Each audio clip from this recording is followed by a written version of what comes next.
Hi, I'm Gabe. And I'm Kat. And we're the Ghouls Next Door. Talking about some spooky stuff. Yeah, you know, huge. The huge. It's the huge. If you were looking for something that'll scare you, you've come to the right place. Yeah, last year we were like, New Year, new me. This year we're like, nah, we're cool. Yeah. So, hey, what's up? Around this time we were talking about romance gone wrong, and guess what? We're still doing that. Yeah, just a little different. Except, is it wrong? Or is it the solution? I don't know, I guess. All I'm saying is, did you know dating sucks? Yes. Did you know that about dating? Is I it a did. fun time? Yeah. No. Yeah. You said, yeah, it's not yes, fun. and it's not. Yeah, I was exactly. agreeing with you. Cool. Yeah. We are, for the first half of this month, looking into the future of things. We're looking at why the future of things are scary. So this is our 2020 Future Romance series, which will be short and sweet. Yeah. Lovely. It's also like this just in, we're in the future. All that stuff we're like, yo, I wonder what 2020 is going to be like. We're there. We are in the future of before when we were younger. So yeah. Yeah. That's all I got to say. We live in the future. It's not the year 3000 yet, but no. It's a different song. Today we're specifically talking about dystopian romance, or kind of where romance, dating, love is headed, or what we're kind of already submerged in. Yeah, like, there's lots of stuff that we're going to talk about that I didn't think we were as close to achieving than we are now. Where I'm like, oh, all right. I thought we were a little bit safe for a little bit longer, but I guess as fast as the internet stopped making the weird sounds, is as fast as dating will get very scary, potentially. Yeah, very as soon as you put it on the internet, or you put it like, it got weird. It got weird. Because now we're taking out a lot of variables, which can be good. And, you know, there are plenty of Match.com commercials that tell you how wonderful it is. But it also could be very not good. All I'm saying is I don't know if anyone remembers when we talked about one of the apocalypse scenarios. One of them was robots. Yeah. Or like artificial intelligence kind of going too far. Yeah. It's like, I really didn't think that route would be dating apps. No. Like, I thought it would be like, the government has taken robots and they're doing crazy stuff. It's not that, Gabe and listeners. It's not. It's just like, what if a robot could feel human emotions? Let's just do it 'cause love. Yeah. Well, that's the thing. Like, people are always afraid of 1984, the book, and like that reality. And I get it, like Big Brother, and that is very real, right? But I always thought that Brave New World by Aldous Huxley was way more terrifying because it was all like this, like everyone was just sedated. And you were just trying to have be hedonistic and have pleasure. And that's what controlled you. So it wasn't like we're brainwashing you and 2 + 2 = 5 now. Yeah. It's you're just seeking out validation and comfort. And so then you give up anything that was you as an individual in any of your freedoms. Yeah. So I guess this just in Americans hate not being able to do whatever they want. Yeah. But they will love to do it if it's happening, if those controls are happening in the background.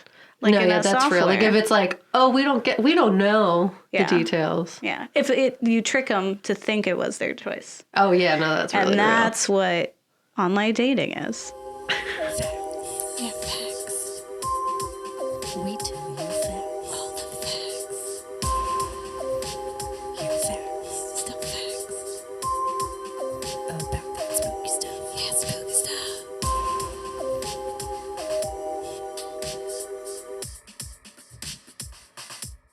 So we're going to talk about the future of online dating, but basically the death of romance. I don't know. It's very... Wow. Yeah, no, it's going to get a little morbid. But death in a fun way, I want to say, how the best things are. Yeah. It's going to hurt so good. We've lived that awkward transition of the internet is scary. Do not meet that person from the internet or they could kill you. Everyone is a catfish. That was the 100%. Vibe.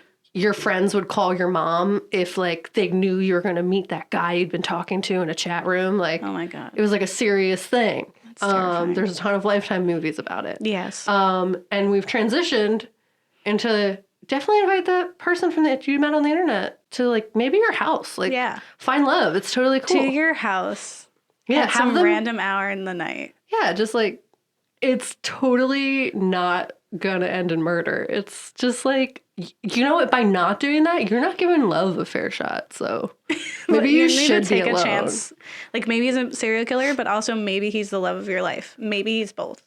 Yeah, we've been watching a lot of You. Yeah, no, it's very real. But you know what we've gotten from it is what people kind of call like this age of disappointment with online dating. So you get ghosting, dates on dates on dates, readily accessible to the touch of a button. Plenty of fish, but most of them have been sitting in the sun for a few days, and they just smell awful. It's a bad time. You know, plenty of fish in the sea. Yeah, I gotcha. But, and also the app. I see what you're doing. Yep, see, I did jokes. I see what you did. It's just a bad time most of the time. I've done all of them. Yeah. Like, I did a few laps myself. Yeah. I was single for like 4 years straight with like little blips throughout there. And I was like, yes. In a Mashtable.com article written by Brittany Beckham, she quotes the co-founder / co-CEO of Coffee Meets Bagel, Dawoon Kang, who agrees that it's basically called the era of disappointment.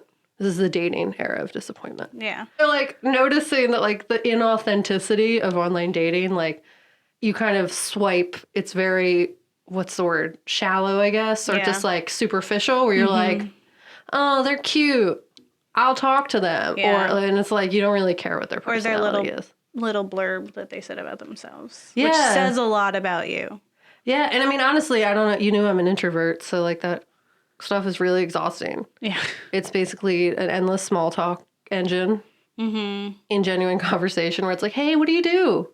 And you answer that same question for 20,000 times and you just copy and paste it into your messages because you're like, I don't even care what you do at this point. I just want to get to the point. It's like, can we meet? I don't know. Yeah. Figure it out when we see each other because this sucks. Or this is things I've experienced from my own time. You get people who are like, just lead with. They lead with, I have a beer bottle sized penis. Would you want to see it? And it's like, I didn't even say hi, dude.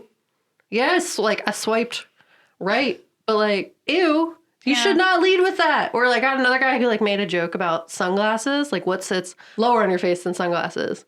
And then he was like, you. And I'm like, ew, I don't even know you, guy. And it was rude. Does it work ever? No, I really hope not. I mean, maybe it does. That's each their own. But like, it was totally unsolicited. It was just like, hi, how are you? You know, it says higher on your, lower on your face. And it was like, oh boy. Yeah. So when we think of the future of online dating, it's not exactly like fun. I think a lot of us feel like we should just Terminator 2 the whole thing. What do you mean? Or like change it. Like Skynet, they blow up the building. Yeah. So you blow it up. Okay. You get rid of the dating because it's bad. Okay. I see what you're saying. You get my reference? I was like, which part of this are you terminating? Because they do a lot in there. I was like, are you going to have a very long car chase? Yeah. Yeah. So. You gonna hasta la vista, baby, or what? No, let's just blow it up. Okay. But what I'm saying is, the future of online dating is pretty scary, in my opinion. I read an article called The Future of Online Dating, which is from the same article that I mentioned earlier. It's pretty cool, but it's also pretty terrifying. What about it is cool? That like, it's just kind of cool that we've gotten to that point within technology that these things can happen. But it's terrifying because it's definitely one of those things that should not exist. Dating apps? No, like, yes, but where dating apps are going. So essentially, we're trying to like use AI and tech to make dating easier. Because everyone's kind of realized, yo, Tinder is just like lots of people, but they all kind of suck. Or it's like you're not actually tailoring anything to like, you can't predict the spontaneity of human emotion. So it's like, we gotta figure out how, I guess. We need to figure out what people want. Give the people what they want, Gabe. Yeah. Companies are trying to really bring tech into it. Similarly, we've seen in the past decade, rapid expansion of technology has made our lives easier in a lot of ways. Why don't we just let technology enter every facet of our lives? I think we do that, yes. Why not use it to expedite the very long and arduous process of finding love? It's totally good. You think it's harmless? It's not. You're basically having the Brave New World. Is that the movie, show, book? Brave it's a book, New World. Right? Yeah, I mean, it's a book. It is a book where and I do think there's a very old movie about it. But it's, I think what is scary is that, like you're saying, there's no real things happening. And it's scary in that, like, you just have to take people for their words on there. Mm-hmm. And I have a really hard time with my phobia of other people being murderers, that pretty much everything that people said that was, like, generic was, like, a trigger. Where it was like, if you said you were an adventurer, I was like, no. Like, anyone who... there was so many different weird triggers for me when I was, like, on online dating, where it's like, you sound like a weirdo. Like, I don't want to be your friend. You just sound really inauthentic. I feel like that's the biggest thing. And then generic, you don't trust. Or just, like, like, the things you say. I'm like, this is code for, like, what you really want to say. Kane goes on to say, people a lot of times don't know what they want. They may say they want certain things, but they don't actually want that. So, basically, they've been working on a better machine learning AI that could tailor your matches to your actions rather than, like, your stated desires. So as you said, Gabe, no one actually says what they actually want. It's definitely going to go in a morally questionable direction. You're basically saying, we're going to base everything you want based on, like, what you do. And he goes on to describe it better. So to select better matches, smarter AI could use, for example, take into account how much you spend on the app. They look at the profiles that you're looking at and for how long. The content of your chats, how you tend to swipe, how long it takes you to respond to certain messages, and whether you initiate chats. So, like, are you a start? Are you an us? Or, you know, that kind of thing. If you let this future dating AI have free range of your phone, they're saying that that is an option. It might even analyze whether you pay your bills on time, what websites you visit, the news you read, which shows you binge watch, and how much you exercise if you have it connected with a Fitbit or Apple Watch. And your camera roll. Let's start there. So you're basically putting millennials like me into these weird boxes where you're just like, all of you are really bad at life. Why don't we just put you all together? I don't want to date someone as messed up as me.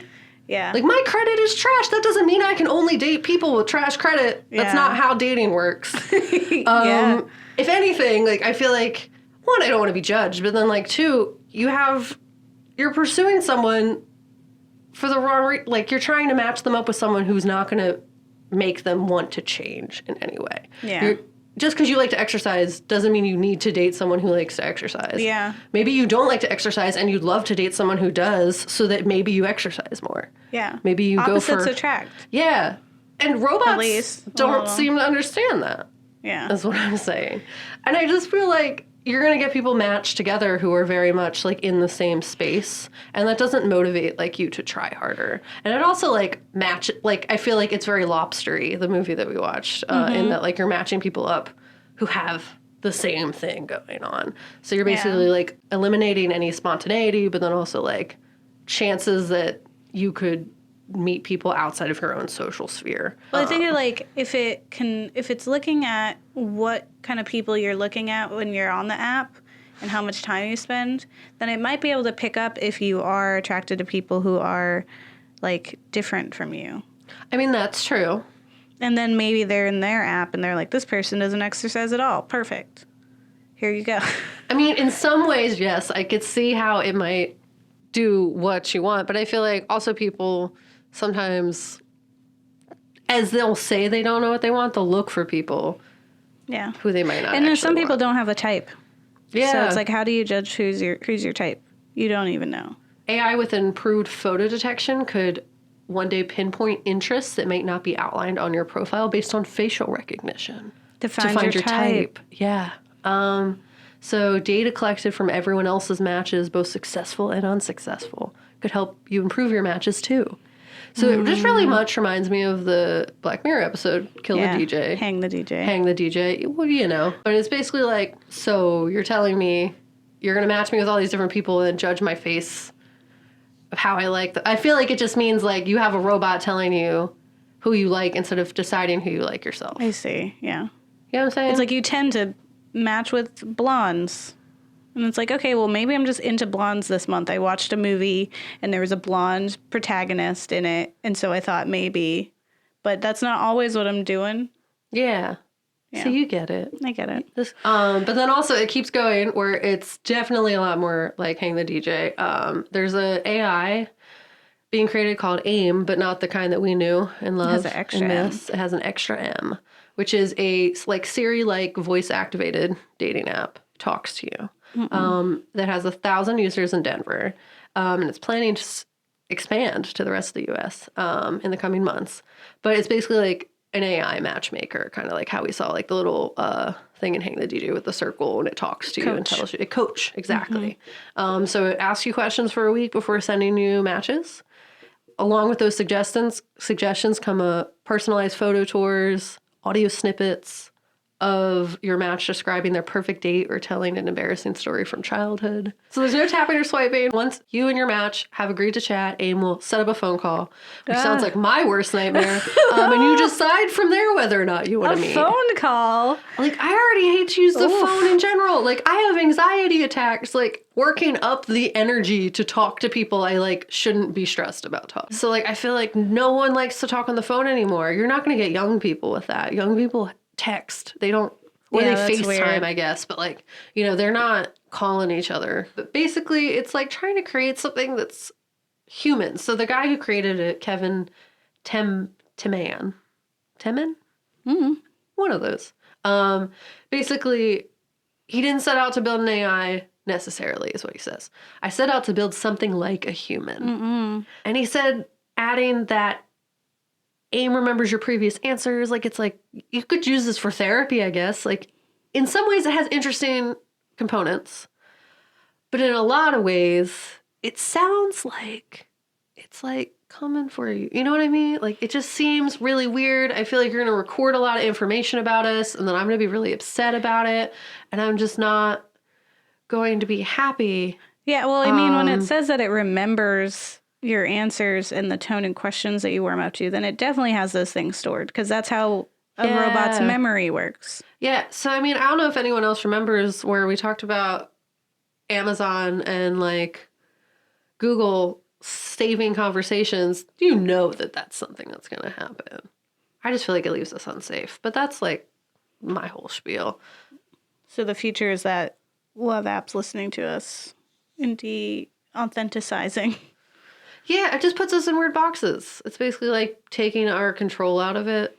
Yeah. And I feel like it's very much like people will believe the app more than they'll believe themselves. Yeah. They'll be like, the robot is giving me 99% whatever, that this is love. Mm-hmm. So it has to be love, right? Yeah. And I say when we watch films that talk about like romance, in regards to like the future and when applications are there, or if there's like this weird dystopian world where decisions are made for you. Mm-hmm. And that's like, I think the big part of it in the future is that we both fantasize and fear a future where we no longer have to try so hard. Yeah. And have to put in so much effort. So when we are watching media, it's generally telling us that we're all essentially becoming emotionless and easily manipulated puddles that conform to whatever container we're put into. Yeah. Right? Like, we'll just form whatever society told us to be today.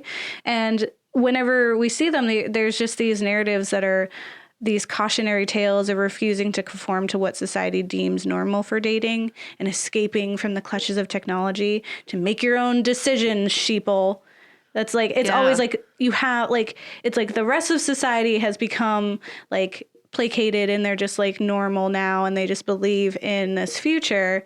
And then there's like the hero is always a person that's like, no, I'm going to go and find love in real world. They're like with my human emotions in front of someone. And everyone's like, oh, no, you can't do that. Yeah, it's really weird because it's like contradictory, honestly, because you're telling the sheeple to stop being sheeple, but you want them to be sheeple. Well, I mean, the films are telling you not to be sheeple. Yeah. What they're saying is that we're headed to a part where we're going to be sheeple, where, like you said, we're going to try to find people who are exactly like us because we're trying to replicate ourselves, right? Like, I mean, genetically, that's kind of what you're doing, right? You're trying to make babies and you're generally trying to find ones that look like you or act like you or like make sense.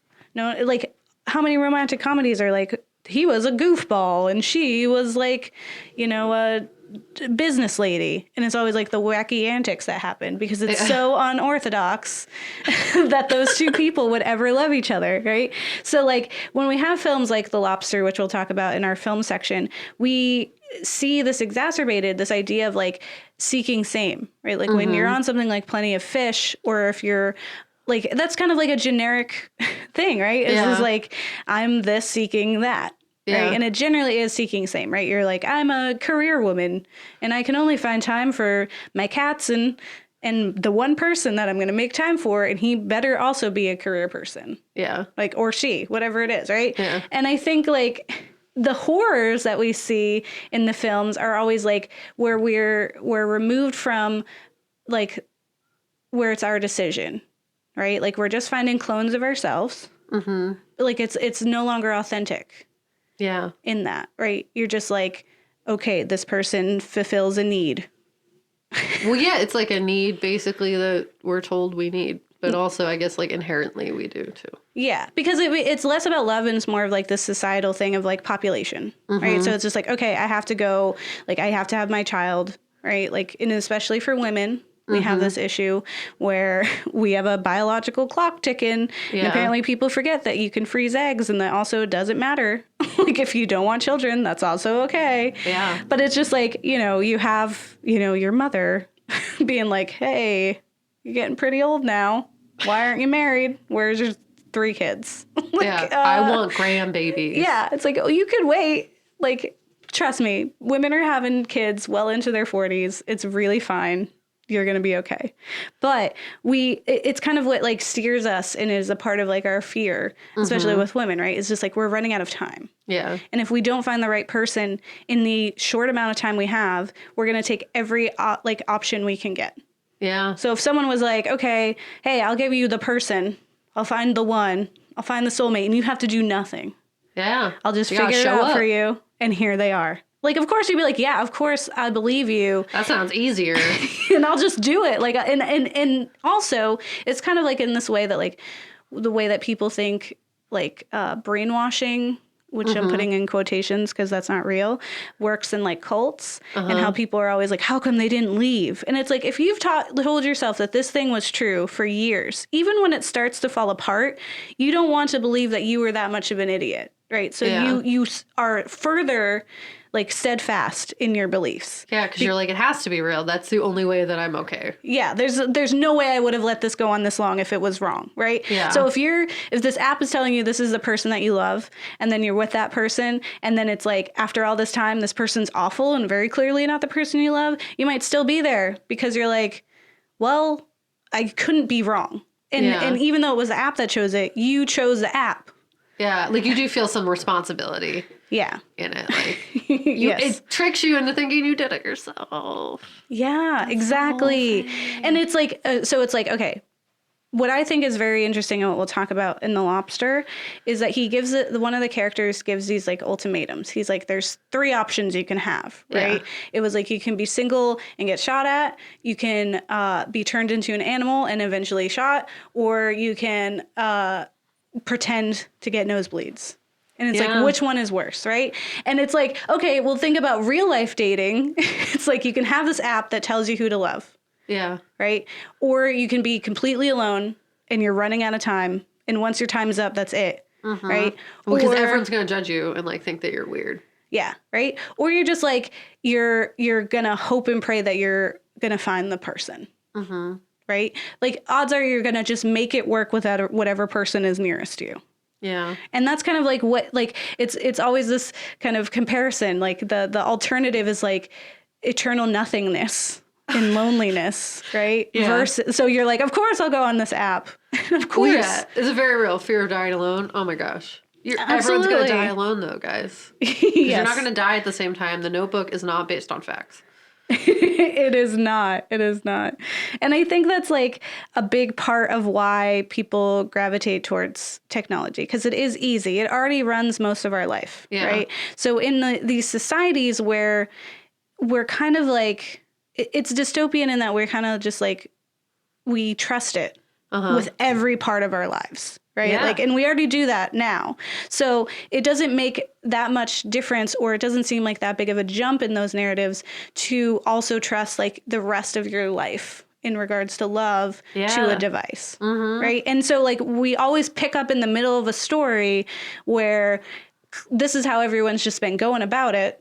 It seems to be working for everyone because no one's asking any questions. And then we are always put in front of the person who's finally being like, wait, hold on.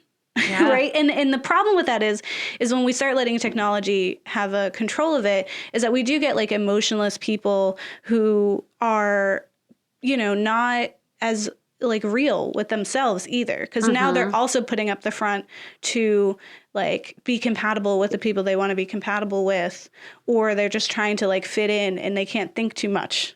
So they can't be too like rebellious or interesting.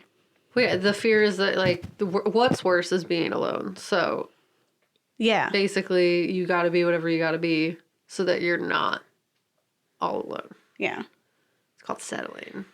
And, you know, I think it's, like, it's one thing to just settle with someone, which is, like, you know, you've given yourself bloody noses so that you can fit in with that person. But it's like a whole nother thing when technology is the thing that's telling you and you're conforming to that. And like, so we're also going to talk about the film Equals in our film section. And the director of Equals had this to say about online dating and the future of dating. He says, I think there's something tragic about where we are headed. It's scary to think at a certain point a machine is going to tell us who we should and shouldn't be with. It's like, whoa, that's a little scary. This is Doremus, who's the person who directed this, and this is an interview with complex.com. And he talks about like the apps that we even use now. So like Tinder as an example, the obelisk of modern dating. It's out of hand, he says. And 10 years from now, Tinder could literally be a machine that you put your finger on, and all of a sudden it's like, that person, the magnetic force of the universe doesn't have a chance to guide you in the direction you need to be in, because you're just following blindly what that does. Yeah, you're going to be way less open to love if a robot's telling you like, hey, that's who you're supposed to be with. And it's like, maybe, yeah, okay, I don't like anyone else now. Yeah, and it's like also like love isn't perfect, right? Like there's going to be challenges, right? So do you want to face the challenges of love? Right. And like get over the one fight that you have with this person that's just based on like your gut feeling that this person is right for you? Or do you want to trust a computer that's like, you're 99% compatible because you all answered the sexual questions correctly? When you were in like, what was it, Plenty of Fish? Was that it? No, Okay Cupid has like the 100 questions. And I remember I would look at those because I was very curious. Yeah, they would also ask like political questions. Yeah, which are super helpful. Yeah. But it's like, those are just questions you would have asked on a first date. Or like you would have found out on your own. So it is saving you the time. Like it makes me think of, we were watching Sailor Moon and they had that episode where the girls wanted to be really fit. And the guy was like, here's a machine, you get in it and you'll be fit like immediately. And I was like, you know what? I'm not going to front. Someone was like, here's a machine, you step in it, you step out and you're fit now. I'd be like, I know this is probably evil and that it's definitely unhealthy, but how much? $10? I'm in here. I'm already every week, once a week. I'm coming over here. And they're like being drained.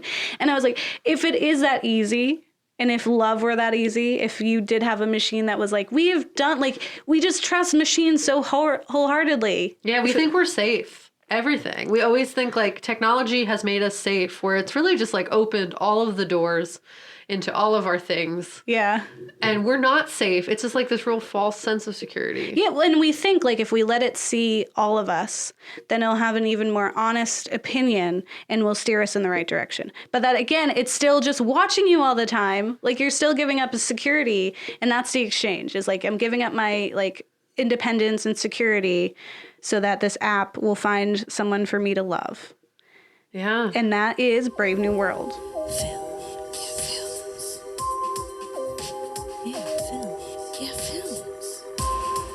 We watch some films. Now let's talk about those films. And all that spooky stuff. And all that spooky stuff.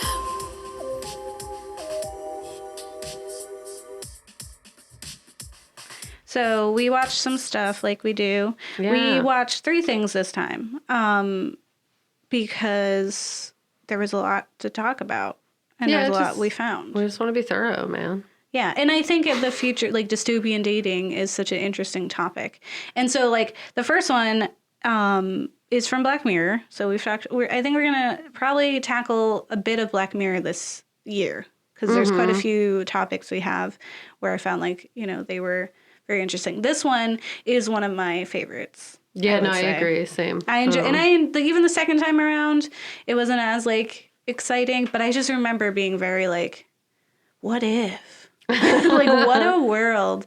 And I also have, like, a similar, like, script. It's not super similar, but in that, like, future dating kind of thing and it being dictated, that I have been working on for a very long time. So I'm always interested in a film that tries to tackle that. So this topic itself is super fun for me. So we watched Hang the DJ, which is from the 2017 season. Can't tell you which one it was, but it was 2017. I think it was 3. Yeah, I want to say 3.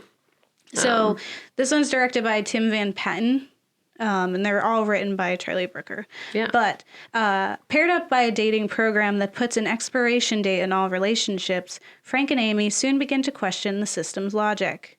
It is interesting. So we have these two characters, and you're immediately put into the world, and it seems very believable in that we have this guy, and he's talking to his app. It's Coach. And so it's like, hey, Coach, like, what do I look for? And they send, like, an image, and the app sets up your date. It's a blind date, essentially, right? It's based solely on, like, what they think is good for you. Yeah. They find the dinner, and they pick your food. Yeah, that's weird. That part is just like, you say you know, what if I want mac and cheese today? Yeah. App. But it was interesting because they were like, oh, I guess I'm this type of, like, and even they were like, it was an adventure because it was new to them, but it's clearly a world where people are all doing this. Yeah. And the thing that was really interesting about this one, unlike any other, like, you found the one app kind of technology, is that there's an expiration date. Yeah. So in this one, they both have to click it, and then it'll tell you how long you have left with that person, which is, like, crazy because it makes you think, like, if you knew when you got involved with someone how long you were going to waste your time with them. Yeah. Like, do you still do it? Does it change the way that you're being with them? I feel like a little bit because there was a lot of, so spoilers, but, like, not that, like, we do one night stands now, but, like, if you knew you're only with someone for 12 hours, I feel like that takes kind of, like, the worry about it out of the situation. So it's like, well, why not? Yeah. We know they're not going to be here tomorrow. But you might know that going in anyway, like in Tinder and stuff. Yeah. And I think it's like because there's plenty of people out there, like I myself am a serial monogamous. So it was always very hard for me to be like, okay, this is a one time and then I'm going to go away. Like I was like, what? That's crazy. You don't want to be around me forever? Like we're married? Like so that's a weird like thought for me because I'm a crazy person. So like for an app to be like you only have like a night with this person, like I can see the person already being like this is really hard, but it's the same concept because like in real life that other person is like the app that's saying like it's just this night and now you have to go away. Yeah. So you still kind of have to deal with it. It's just a person telling you versus technology telling both of you. Yeah. So I think it's weird, but I think it's interesting because they make her play through like a real life situation. Like, so she ends up with this guy. They're only together for like 12 hours. So it's kind of like like it was really cute. They had a connection, but life happens. Like presumably, like if you were watching a rom-com at this point, something wacky would have happened where they can't be together. Yeah, there's like a reason. Right? So then she immediately falls for some guy and they're together for like 9 months. Or a very long time. Yeah, and she's like all about it at first, and then like he does the sip. He does a lot of annoying not even just like anything he does to his mouth, he ends up doing that, which is like there's no way you would have kept me 9 months. Well, she doesn't have a choice. She was trying to leave earlier. I understand, but I would have broke the machine. Yeah. Would have been like, Coach, you're taking me out of this game. Well, the other guy had an even worse lady. He had like 2 years. Who was mean to him the whole time. She was awful. But that's like, and so she was with this guy for like 9 months, and because as prescribed by this app, and then immediately after that she's in a bunch of just hookups. Yeah, she's in like a bunch of one night stands. So it's like, oh my god, she's going like through her rebound. Like she was in this long relationship, there's little things that didn't work, but ultimately he was generally nice and they had a good time. There's just little things that irk you because that's just how relationships are, because that's a person, right? It is not a robot, it's a human person who has like things. And so then she's going through all her like rebound, then she gets him for a minute again, and they were supposed to be together for a very long time. 8 years. Yeah. And then he messed it up. He sure did. He looks at the expiry date without her. Yeah, which breaks it. And breaks it. Yeah, essentially makes it like 12 hours. Yeah. And then he doesn't tell her, and then tells her in the mall or wherever they are in Future World. Yeah. And she gets real upset. Yeah. And it was, and I guess I don't really know how to translate that to real world stuff. Well, I think it's like situations where you like make a choice without informing the other person, essentially. That's like a big life decision. I think also in that there's also this like, he just came out of a really bad relationship for 2 years. He didn't get the mess ups between that. Like he didn't get the nightstands before he got her. Yeah. And so I think what it was that like he finally got her and she's too good to be true. And so he knew it was only a matter of time before he would lose her again. Yeah. And so instead of like just living in the moment, he was waiting for the end. He was like overwhelmed by that. And so then he missed the time. He missed the present. Which is like, that's a real thing that can happen. Yeah. Right? And then that's why ultimately she would have left if it was like real world times, right? It's like, you're not here. You keep waiting for me to leave, so I'm going to leave now. Like, you've lost your chance. Yeah. And then he does say like some funny jokes where he's like, what if we're in a simulation? And she's like, and then Does later, The Rock always skip 4 times? Yeah. And then, or 3 times. I don't think it ever skipped 4. No, I think it was the opposite. It was always 4. Possibly. 4 is a lot. I feel like I would question that immediately. Yeah, that's why I think it could never do. Well, maybe it's 4. Well, eventually she starts being like, something's not right. Yeah. And then they finally get their match. Oh, also, I think the creepiest part of this episode is the couple that they show getting married because they found the match. That was scary. Because those are 2 people that look like, essentially like the epitome of what we just said, right? It's just like 2 people who have given up and they were told that this is their person and they're just dealing with it. Yeah, they're like, guys, it's totally real. Like, you just gotta wait. You just gotta wait and everything will be fine. Everything is fine, guys. And they were like, yeah. It just reminds me of all the Amazon worker tweets that came out when there was like all that, where it was like, I definitely get to sleep on time. And it was like, I eat 3 meals a day. And it was like, please blink twice if you need help. And that's what I felt like watching them. And it was very much like it was a lot of like, who are you trying to prove? Yeah. Because it was very much like, everyone, don't freak out. Like, it's going to happen for you. It's going to be great. Trust us. And it's just like, do you trust you? Because it seems like you're really just trying to convince yourself that this is okay. Yeah. I mean, I feel like there's lots of people who like are in situations like that in the real world. And they're just... their whole lives are on the internet, and they're just really trying to show how happy they are, and then they're not that happy behind closed doors. Whenever you see those relationships where it's just like, you know, all the pictures online and all of that, it's always like the people who, it's like how unbusy are you that you can post all these pictures? Like, why aren't you actually doing stuff? Well, and there's just like lots of times where people are like, it's like, you guys were so happy, and it's like, yeah, we look very happy. Yeah, because that's how the internet works. Yeah, I know. I'm You're agreeing with me. We're fighting, I guess. Yeah. I don't know. No, we're on the same page. And I think so essentially they realize that something isn't right. And so then they're supposedly found their match. It's someone they've never met. Yeah. And they get one last dinner. For closure. A few hours for closure with someone of their choice. And of course, they both pick each other. Yeah. And then they're at dinner and they're like, something ain't right. And they decide to run away together. And then it turns out they were in a simulation and that 98 out of 100 of their simulations ran away together. Yeah. I want to know what happened to the 2 that didn't.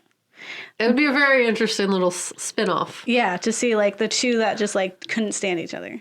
Yeah. But so then we zoom out and what we get, spoilers, is from 2017, is this that it's like Coach is now like an actual app. It's not like this gadget. It's on your phone. It's like Tinder. And it just says like 99.9% match. And it's like the girl and him. Yeah. And then they just see each other. And it's this weird time where they're looking at each other and the song Hang the DJ is playing. And I'm like, oh, okay. Well, yeah, what I'm saying is it's exactly that AIM thing mixed with that other app that's like watching your face, making you go on dates, and then like seeing how you feel about it. Yeah. Watching your every move basically over and over again and like making you kind of go on dates that maybe you don't enjoy just to see what that's like. Just to find the one. Except in this, it's nice because it wasn't real. Yeah. It's not nice though. Those people thought they were real. I don't like, but and then also it's just like, how like, what are they measuring for the 90? Like they ran away, yeah, but these two people in real life aren't stuck in living in those same situations. How do we know that they'd really like each other? Yeah, they don't have that same lifestyle. They don't feel the obligation necessarily, or the stress. Yeah, they're just two like young adults at a party now. They're two different people now. But yeah, we watch other stuff. Specifically, The Lobster. It was a weird time. 2015. I had a good time. Director Yorgos Lanthimos. So essentially, in a dystopian near future, single people, according to the laws of the city, are taken to a hotel, the hotel, where they are obligated to find a romantic partner in 45 days or be transformed into beasts and sent off to the woods. So essentially, find love or become an animal. Where they are obliged, not obligated. Because it is a choice. It is a choice. Yeah, but, okay, spoilers, but if you become an animal and your brother's taking care of you for a really long time, and then he settles for this lady who is a sociopath or something. I don't even know. Heartless. She's something. But she kicks him to death. She kicks the dog brother to death. Spoilers. And then your dog brother is dead because he chose to be a dog and now he's yours now and you didn't take care of him. Brother. Here's the thing. Okay, here's what The Lobster is. I said spoilers before I started talking. I just want to say that at the start. Here's The Lobster. You got people in this dystopian near future who have to be a couple. And if you are not a couple, you go to the hotel, you have a certain amount of days. You can add days upon doing things. Or you find a person and then you go through these steps and eventually you go and be married or you're a couple. If you're not a couple, you either become an animal or you have to run away into the woods and be heckin' single. Like very single. Yeah. Like people can't really enjoy you. Yeah. And you get shot at. So it's really like, so here's what I got out of this. I got a lot of things out of this film. I really enjoyed it. And interrupt me at any time because you know I get. I was like, if it weren't for the color palette and some of the shots, like it was very interesting. Oh yeah, it was interesting for sure. But it definitely reminded me of like a Wes Anderson. Like it has that dry feel, but if it had different color schemes and if it had different shots, then I would do it. But what I really love is like they have this like narration that goes over it, and it's from the woman, the far-sighted woman, short-sighted woman, short-sighted, yeah, and she is narrating, and there's times where like a scene will happen and dialogue will happen, and then she'll narrate and just repeat the dialogue and exactly what just happened. Yeah. So it's like an extra long movie because we just saw it and now we're also hearing it again. Yeah. Which, when you realize what happened to her, makes sense as to why it's being narrated. Yeah. Because she doesn't see that. But one of the things I found very interesting about this film was that there's no gray areas in this world. Like everything is gray, yes. But I mean like the subject like of gray areas, right? So there's no middle ground. So you are or you aren't. Yes. When he goes to it's Colin Farrell. So he goes to the hotel. His wife left him. I would love to know why. It's never brought up. Yeah. But she doesn't love it. She doesn't want him. Yeah. So he's like old and he's been with her forever in a society where you're not allowed to be alone. Yeah. So he's just cast away with all the other people who are cast away in some way. Yeah. And he's asked a bunch of questions. And one of the questions is like, are you homosexual or heterosexual? And he's like, is bisexual an option? And she was like, no. Yeah. You gotta pick one or the other. And he was like, I guess I'm heterosexual. And it was like, this thing is just like, you're not even allowed to like, the society is so specific. Like, you really have to know what you want because you can't spend any time playing guesswork. Yeah. Like, you just have to immediately get into a relationship. There's no figuring it out. Like, you just need to know. Yeah. It's like, you know now or you don't. Yeah, you know now or you or whatever animal you wrote down in your survey. Yes, which is a lobster, is what Colin picked. And what I really love is the absurdity of it and how I love when absurd things are taken very seriously, which is why we make the films that we make. Yeah. And so one of my favorite things is like they're talking, he and his friends are talking about the process. And he's like, I hear that they like put you in hot water or cold water or something and tea and they like lotion your body. So then it's easier to just peel your skin off. And then they have to like take the parts, the organs out to like put you into the different animals. And Colin Farrell's character goes, that makes perfect sense. And I'm like, no. And he's like, well, because like a bird is different from like a dog. So like fowl has to have a different process. And it was like, I was like, okay, I guess. That doesn't mean. And it was such I just love the deadpan of like, that makes perfect sense. Because to me, it just makes me think of like him pitching the idea, Yorgos, the director, being like, here's the idea. And the person's like, well, how does that even work? And he's like, well, you just can't put the lotion on the skin. And just put that line in there to be like, huh? The characters believe it. You can say nothing. So it's totally real. Yeah. It's a very long movie. Yeah, it was very long. I enjoyed it. I'm not saying I didn't. It was just a process, I guess. Much like, I guess, Finding Love is. Here's the thing about this place, is that in the hotel, people, like you brought this up earlier, have to find a person who's just like you. Yeah, which sounds awful. Yeah, it does. But and the thing is, like, everyone had a thing. Yeah, but like real arbitrary things where it's just like, that is not your whole deal, guy. Like, one guy had a limp, and it was like he needed to find someone else who had a limp. And I was like, that's really bizarre of a thing, like a thing to decide is going to be your thing. One guy had a lisp. We find out that our protagonist is nearsighted. Yeah. Right? Nearsighted. Short-sighted. Which is nearsighted. Yes. And we don't find that out until later, but that's a thing. There's a character who gets nosebleeds. And then her friend who, through most of this, has only ever been referred to as the friend. And I was like, is that what her thing is? Is that she's the friend? Because anyone can have her then. Anyone who's a friend. Yeah. But then it turned out it was because she has nice hair. Yeah. And then she became a lovely pony. But, spoilers. It was like, it was so weird. So then we have this character who who has a limp, who decides to start faking his nosebleeds to get a nosebleed girl. Because she's not bad. Yeah, she's pretty normal. And he says, like, what's worse? Living in the woods until you're shot, becoming an animal that will be eaten or destroyed, or faking nosebleed every once in a while. And that's, like, the epitome of this whole world and dating, honestly. And that, like, because there's no gray area with this. It's like you're either in a relationship that's, like, loveless. It's based specifically on whatever needs the society has. Yeah. Or you're in the woods getting chased down and being hunted, and you're viscerally alone because there's no gray area. You cannot be like just having fun in there. Yeah, they cut your lips, or they do the genital one, which is just not okay. Yes. Or you turn into an animal that someone's going to eat. Every time they ate an animal in that film, I was like, that is a people. You can't eat rabbits. Those are people. And why would anyone choose to be a rabbit?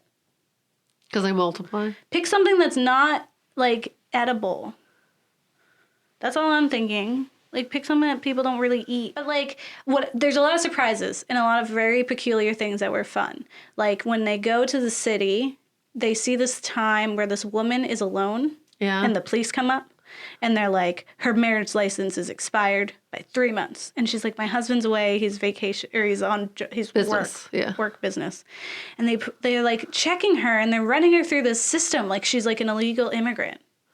Like they were checking like her green card. And Yeah. it was eerie. And they're like checking her feet, her shoes to see if there's dirt and if there's dirt under her fingernails, as if she like crawled into here. Like from the woods, yeah. Yeah. Just like, what? The other surprising thing is that there's like this secret mission that the single people are going to do to get to the people in the hotel. And you think they're going to murder everybody. Oh, and yeah, they no. don't. They like... They just are really, like, manipulative in their head, basically, like, showing them that their love isn't real. Yeah, they just went in and tried to sabotage the romance. But the problem is that that's not what it was about. The romance was fake and everyone knew it was fake. So Yeah. it didn't really matter. It doesn't hold up. Because it's like, we know. We are just doing the thing that he said. We're all faking nosebleeds every once in a while. Yeah. And just dealing with it. And I love that the one lady's whole thing was just that she was heartless. Yeah. It's like, how do you go around? I guess she doesn't care because she's heartless. Yeah. But imagine if that was your trait. Yeah, and then he's trying to be, and it's real cringy and stressful. He kicks a little kid. Yeah, I don't think it would work. My trait would probably be that I talk too much. And it wouldn't work because my boyfriend doesn't talk too much. And that's why it works so well. Yeah. What would your trait be?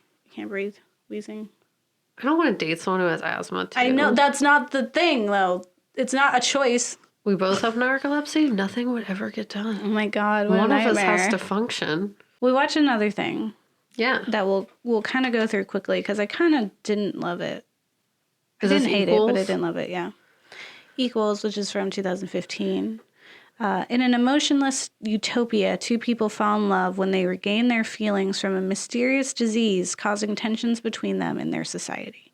Directed by Drake Doremus, who had that stuff to say about Tinder. Yeah. He also wrote another film that we might watch soon, so we'll talk about him more. But what we have is Kristen Stewart and a guy. That guy. And they're in like a dystopian world, kind of 1984-ish. Mm-hmm. No one can have emotions. Yeah. And it's weird. If you have emotions, then you're sick. And if Yeah. you're sick, they put you away and possibly force you to commit suicide. Yeah. It's called SOS. Yes. Which is perfect. Yeah. Because it's exactly what it is. So we have two characters who start to feel things, but they love each other. But they I felt like I never believed their love. That's not fair. not for a second. Yeah. And then not for any lack of acting. Oh, yeah, Because yeah. I thought that, I get it. I just didn't believe it because I was like, you just found another person who feels. And that to me wasn't enough to love somebody. Yeah, Like you just grabbed onto whatever was next to you. It was literally Lobster. You also have emotions? All right. Yes. Let's be together. Yeah, but it was like put out as if it was like a Romeo and Juliet situation. It was even like the scene where you think that like she faked her death, so then you think he's gonna kill himself because he thinks that she's dead. And I was like, I swear to God, if he Romeo and Juliet's this, and then he did in kind of a way. Yeah. But it was still like, I was like, really? But it was just like, it happenstance. You know, it was like, okay, well, if we threw another person in there who also felt, would they even care about each other anymore? Oh, yeah. So this film was not widely loved. And the director is very, like, open about that. Yeah. He's actually, like, talked about it to people, specifically at the Tribeca premiere for the film. Yeah. He's like, I'm not an intellectual filmmaker. Any of you who came out and was expecting a decent sci-fi film. Yeah. No. I'm an emotional one. I, like, make things that are about emotions, specifically, like, finding love or whatever. And he's, like, kind of described this as supposed to be being a boy meets girl story. Yeah. With a restrictive setting that mainly just proves how much two people are willing to risk in order to be with each other. But yeah. I think it's more than that. I don't think it's really about how much they're willing to risk to be with each other, but more how much they're willing to risk to feel, to continue to feel. I don't think it was about the relationship. I think it was about having emotions. And I think... Because it feels to be alive. Yes. That's and so, humanity. that is worth risking your life over. Because it's like that or going back to being nothing. And after you've tasted something... nothing is awful. So I think it's more about, like, of course they would run away and go through all these lengths to be together. But it was really like they were going through all these lengths to do that. And it just so happened that it helped to have a partner Yeah. But I think even if that had been platonic, even if it was two people who found a friendship and had emotions that way, would have also run away together. And I get, like, not having emotions made everyone a better worker, which is just a 1984 situation. Well, yeah, that's just facts. That's factual. Yeah, of course, yeah. But I do think, I didn't believe this is a romance story, just more of, like, a human story. Well, yeah, he does say it like that. And he has a quote, he says, I think the setting is a device to tell a very human story, is one of his actual quotes, which is basically to examine society as it leads us and how it disconnected we are with technology. Mm-hmm. And, like, how we use it. So it's basically like... Yeah, I guess it was just different from what I was expecting. Yeah. I liked it. Yeah. We don't have to agree. Yeah. Well, that's like, I liked Lobster. Yeah. And I did love like, Lobster. Well, I guess we did this. Yeah. That's weird. We're usually on the same page. That's really funny. Yeah. Well, those are our 3 films. Yeah. Feelings. Yeah, feelings. Yeah, I said feelings. Let's talk about feelings. Okay. And all that spooky stuff. I love spooky stuff.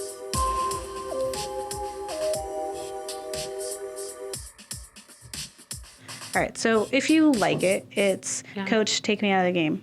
Yeah. Because we're not playing this anymore. We don't want to be in this simulation. Fake love. Yeah, simulation time. And if you don't like it, it's fake a nosebleed every once in a while. Because at least you're with somebody. At least you're not an animal or getting shot at or eaten. I mean, they're not so bad. This is a not so bad person. Don't settle for the heartless, but yeah. So kill your brother. So messed up. Now. What a wild idea. I really enjoyed this film. For the topic of the future of online dating. So, like, I find it fascinating, but I don't like it. Yeah. Like, I don't think it's a good thing. I think it's super scary. But is it, like, the most interesting thing in the world? Yes. Yeah. Like, what? It is very interesting. You found an app that it's a dating app where people show each other your fridge. Yeah, that's crazy. It's literally like you don't have to buy this fancy fridge that's like $3,000. But you basically like judge what someone eats. Yeah. To see if you want to date them or if their fridge is clean or like others. It's just and like, a lot of it is like, a lot of online dating is kind of like classist and racist because it's like you are looking for like, and if the app is making the decisions and it's based off of you, then like you don't really have any room to pick someone who's outside of what your normal life is. Yeah, it's just, it basically isolates you into whatever like society is telling you should want. And it's, like OkCupid, you can limit your interactions extremely. Like you can be like, I don't want to date this race. They need to have a college degree or more. Yeah. You can get height specifications. You can put like, I will not date anyone under 6'2". Ew. Like what you could put that though, or you could put like weight, or you could put like gender. Like I'm not like, but like you can really hone down on like whatever your usual choice would be. Yeah. And just like it's real superficial. You're not basing it off of if like they're actually like an interesting or nice person. You're not. Or if they're a person that's susceptible to change, like and growth. Like if someone took a picture of my boyfriend's fridge and sent it to me, I would be like, I don't want to date that guy. It's empty. There's not a lot in there. He's very scarce. And then if someone took a picture of our fridge before we cleaned it today, I doubt that our people would want to date us. Yeah, they would be like, that's MTV's disgusting. Room Raiders, I would never and get a boyfriend. And they bring out the black light? Yeah, no, not because of the black light specifically, but like my room's disgusting. Like I do not maintain a healthy space. Yes. Because I don't care. Like, I feel that. So it's just like, I feel like it's just like really arbitrary things. It's definitely limiting yourself to like very specific groups where it's like, you don't know who you're going to love. Yeah. And that's the whole thing where it's like we're asking these robots essentially to tell us who to love when it's like you never love who you're supposed to love. It's like if we just matched ourselves with you like sports, I like sports, let's go date, get married now. Like you're going to sit there and be like, I don't care if she likes sports. I love her. Yeah, but there's like other things that you want to like about someone.